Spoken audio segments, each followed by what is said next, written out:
Alright guys, Bar Tek Tuning. I got something in the mail today. Thought I'd show you guys. Here you have two spall fans.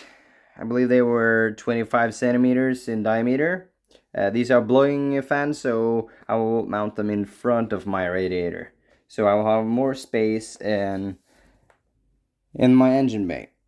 Here you have Sax Performance, pressure plate, and of course also clutch disc. I believe these will be good for around 450 Newton meters, so I think they will suffice for my small build.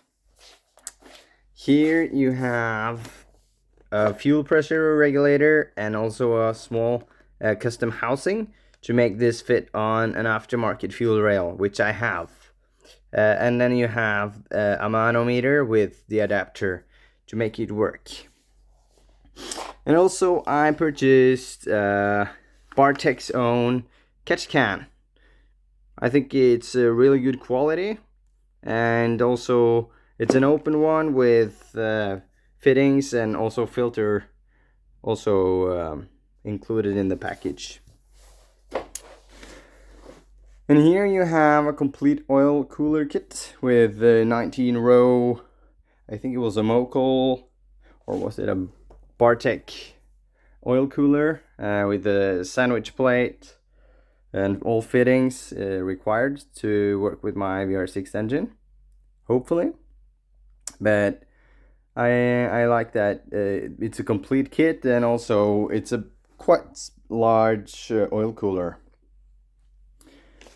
Here you have some stuff for the turbocharger, which I'm going to purchase. It's a restrictor for Garrett's GT30 turbochargers and T3 gasket, and also some turbo nuts. Here you have just some aluminum clamps for different hoses. I also bought Bar Tek's own, this is a blow-off valve, which is both atmospheric or recirculation if you want that. So you can choose between different settings here. But I think that will work fine with my build. And lastly, this is a complete kit for oil and water cooling of a Garrett turbocharger, with all the banjo couplings and inline and also return line, both water and oil. So I think that will be good. So that was this kit. Now I only miss 100 things for my turbocharger, but we're closing in. Thanks for today.